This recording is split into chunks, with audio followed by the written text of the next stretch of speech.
നിങ്ങളുടെ favourite shows ഇനി ഒരിക്കലും മിസ്സാവില്ല. ഇപ്പോൾ C5 കാണും നിങ്ങളുടെ ഫേവറേറ്റ് ഷോസ് തികച്ചും സൗജന്യമായി. 3-4 പിള്ളേര് ചത്ത ജനരോക്ഷ എന്തായിരുന്നാലും ഇളവും അവളുടെ കസേരയും തെറിക്കും. അതിനിടയിൽ അവള് ചെയ്തിരുന്ന നല്ല കാര്യങ്ങൾ കൂടി സംശയ നിലയിലാകും, ഇല്ലെങ്കിൽ ആക്കും. ശാലിനിയുടെ ഇപ്പോഴത്തെ അവസ്ഥയെ അതാ. തലമണ്ട നോക്കിയല്ലേ ആ സജീവര് അടി കൊടുത്തിരിക്കുന്നത്. ജില്ലാ കളക്ടറുടെ മാനസിക പീഡനവും സ്വേച്ഛാധിപത്യവും അതോടെ തീർന്നില്ലേടാ അവള്. സോഷ്യൽ മീഡിയയിലെ അവളെ ഇപ്പൊ പൊങ്കാലിട്ടോണ്ടിരിക്കുക. പക്ഷെ ബാലേട്ടാ, ഹോസ്പിറ്റലിലായ കുട്ടികളുടെ അവസ്ഥ കുറച്ച് സീരിയസാ. അതിനാർക്കാ ചെയ്തോ ലക്സേ? വെറും ചേരി പിള്ളേര്, ചോദിക്കാനും പറയാനും ആരും ഇല്ലാത്തവര്. അലക്സേ, ഞാൻ വേറൊരു കാര്യം പറഞ്ഞേക്കാം. കുട്ടികളെന്ന് പറയുമ്പോ എല്ലാ കുട്ടികളെ അങ്ങനെ കുട്ടികളായിട്ട് കാണരുത്. മൂക്കൊരിപ്പിച്ച് സർക്കാർ സ്കൂളിൽ പോയി ഉച്ചക്കഞ്ഞിക്ക് കാത്തിരിക്കുന്ന ദരിദ്രവാസി പിള്ളേരെയൊക്കെ നമ്മുടെ പിള്ളേരുടെ കൂട്ടത്തിൽ കൂട്ടാൻ പാടുണ്ടോ?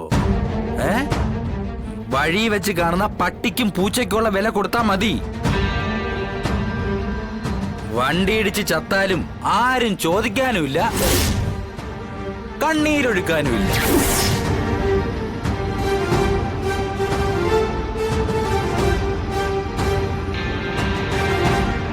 പിന്നെ ഇതിന്റെ പേരിൽ കണ്ണീരൊഴുക്കാനും കാണും ചിലര്. ഒരു സ്മാർട്ട് ഫോൺ കയ്യിലുള്ളവര് സോഷ്യൽ മീഡിയയിൽ 4 വരി എഴുതിയിട്ട കഴിഞ്ഞ അവരുടെ കുത്തിത്തിരിപ്പ് തീർന്നോളും. അതും ഒരു കണക്കിന് നല്ലതാ. ജനരോക്ഷം അതും കളക്ടർക്കെതിരെയല്ലേ.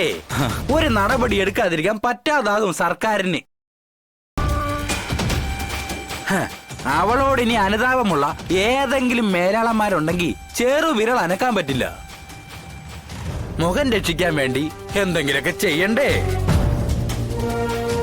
സർക്കാർ വീഴുന്നതാണോ അതോ അവളുടെ കളക്ടർ കസേരയാണോ രാഷ്ട്രീയക്കാർക്ക് കൂടുതൽ പ്രാധാന്യം? ചൈന കോളനി വെച്ച് ഞാൻ ഈ പണി അവക്ക് ഓങ്ങി വെച്ചതാ. അവിടെ നിന്നാണല്ലോ എന്നെ നെഞ്ചത്ത് ചവിട്ടിയിട്ട് അവള് മൈലേജ് കൂട്ടിയത്. ജനപ്രീതി അവൾക്ക്. ബാലചന്ദ്രൻ ചേറ്റ. സംഗതി നേരെ തിരിയണമെങ്കിൽ ചൈന കോളനി തന്നെ വീഴണം. 3-4 ശവം, അതും കുഞ്ഞുങ്ങളുടേത്. കുറ്റക്കാരിയുടെ സ്ഥാനത്ത് അവളും. കോളനിക്കാര് പോലും ഇനി അവളുടെ ഭാഗത്തുണ്ടാകില്ല. എങ്ങനെ ഉണ്ടെന്റെ ബുദ്ധി? കൊള്ളാം ബാലേട്ടാ. ബാലേട്ടനെ കൊണ്ടേ ഇതൊക്കെ പറ്റുള്ളൂ. ഞാൻ നേരിട്ട് കളത്തിലേക്ക് ഇറങ്ങിയ അവക്ക് സംശയം ഉണ്ടാകും. അതല്ലേ ഞാൻ എവനെ അങ്ങ് ഇറക്കി വിട്ടത്. ഇവൻ നൈസായിട്ട് കാര്യങ്ങൾ ഡീൽ ചെയ്യുകയും ചെയ്തു. കൊള്ളാടാ മോനെ നീ. അല്ല, ആ കളക്ടറെ കസേര തെറിപ്പിച്ചുകൊണ്ട് നമുക്കെന്താ ഗുണം? അങ്ങനെ നേരിട്ട് കാര്യത്തിലേക്ക് വാ ഹരീഷേ. നിങ്ങൾ നോക്കുമ്പോഴേ വെറും ഒരു കളക്ടറുടെ സ്ഥലം മാറ്റം, പക്ഷെ അതിന് പിന്നിൽ കോടികൾ മറിയുന്ന വേറൊരു ഇടപാട് നടക്കുന്നുണ്ട്. വേറൊരു ചാണക്യന്റെ ബുദ്ധി. അതാരാപ്പ അങ്ങനെ ഒരാള്? അമിത് ഗ്രൂപ്പ്.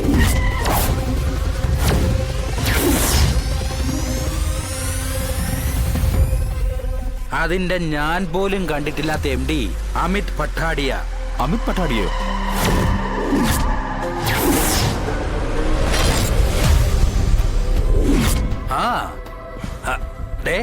നിങ്ങളുടെ നാവിന്ന് ഇത് വെളിയിൽ പോകരുത്. പോയാലും പട്ടാടിയേക്ക് പുല്ല. നാഷണൽ ഇന്റർനാഷണൽ മീഡിയയൊക്കെ അങ്ങേരെ പറ്റി എന്തെല്ലാം അഴിമതി കഥകൾ പടച്ചു വിടുന്നു ദിവസവും. ഈ അമിത് പട്ടാടിയൊക്കെ നമ്മുടെ കളക്ടറോട് എന്താ ഇത്ര വിരോധം ബാലേട്ടാ? എടാ, ഈ കോർപ്പറേറ്റുകൾക്കൊന്നും ആരോട് സ്ഥിരമായി ഇണക്കോ പിണക്കോ ഒന്നുമില്ല. എന്നാൽ അവരുടെ താല്പര്യങ്ങൾക്ക് എതിര് നിന്ന ശത്രുവാകുകയും ചെയ്യും. മനസ്സിലായില്ല. എടാ, ഈ ചൈന കോളനി പ്രശ്നത്തിൽ ഞാൻ നാറിയതും സുസ്മിത അറസ്റ്റിലായതും ഒക്കെ ഞങ്ങളുടെ സ്വന്തം കാര്യലാഭത്തിന് വേണ്ടിയിട്ടല്ലെന്ന് അറിയാലോ. അമിത് ഗ്രൂപ്പിന് ഫ്ലാറ്റ് കെട്ടാനായി ആ ഭൂമി മറച്ചു കൊടുക്കാനായിരുന്നു നമ്മുടെ ഉദ്ദേശം. അതിനിടയിലോ ശാലിനി വന്നു കയറി പ്രശ്നം ഉണ്ടാക്കിയത്. നൈസായിട്ട് കൈമാറേണ്ട ഭൂമി കേസും പുക്കാറുമായിട്ട് കൈവിട്ടുപോയി. കോഴ ഇനത്തിൽ കമ്പനി ഇറക്കിയ കോടികൾ നഷ്ടം. പക്ഷേ അത്ര മണ്ടന്മാരല്ലല്ലോ അമിത് ഗ്രൂപ്പിന്റെ അമരത്ത്. അവരെല്ലാം വാച്ച് ചെയ്തുകൊണ്ടിരിക്കുകയായിരുന്നു, സൈലന്റ് ആയിട്ട്, പണി കൊടുക്കാൻ.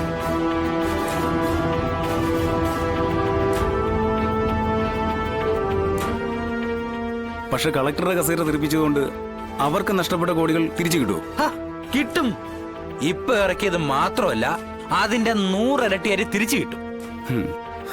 3-4 പിള്ളേര് ചത്ത ജനരോക്ഷ എന്തായിരുന്നാലും ഇളവും, അവളുടെ കസേരയും തെറിക്കും.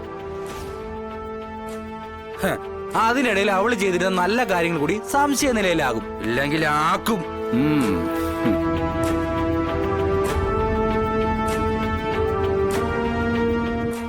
അക്കൂട്ടത്തിലൊന്ന് ഈ ചൈന കോളനി വിഷയം.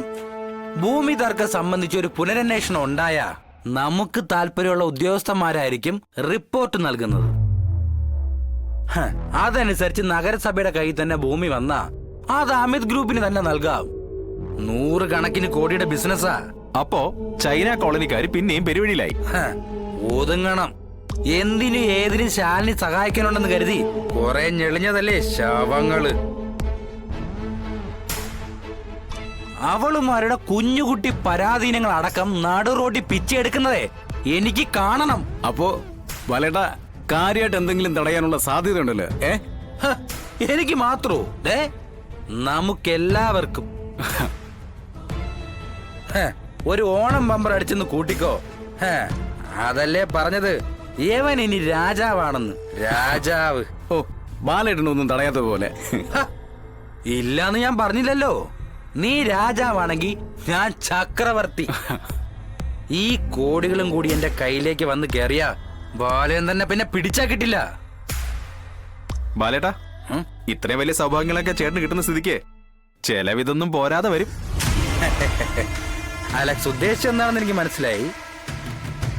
ഇന്നേ ഒന്നിനൊരു കുറവുണ്ടാവില്ലടാ. ആഘോഷിക്കേണ്ട ദിവസമായിന്ന്.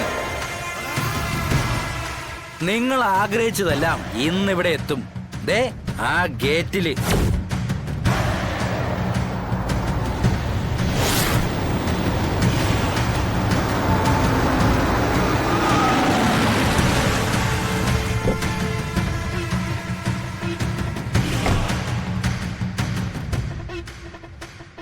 ആരാ? ബോർഡ് കണ്ടിട്ട് മനസ്സിലായില്ലടോ, ജില്ലാ കളക്ടർ. ഓ, ഞാൻ അത്ര ശ്രദ്ധിച്ചില്ല. ഇപ്പൊ ശ്രദ്ധിച്ചല്ലോ. ആ ഗേറ്റും തുറക്ക്. എന്തിനാ തുറക്കുന്നേ? വീട് പൂട്ടിയിട്ടിരിക്കുക. പൂട്ടിയിട്ടിരിക്കുകയാണെന്ന് ഞങ്ങൾക്കൊന്ന് അറിയണല്ലോ. അതിനെ ഗേറ്റ് തുറക്കാൻ പറഞ്ഞത്. അങ്ങനെ പറയുമ്പോ തുറക്കാനേ നിങ്ങൾ എനിക്ക് ശമ്പളം തരുന്ന മോലാളിയൊന്നും അല്ലല്ലോ. ഡൗൺലോഡ് ചെയ്യൂ C5 ആപ്പ്. കാണൂ എല്ലാ എപ്പിസോഡുകളും സൗജന്യമായി.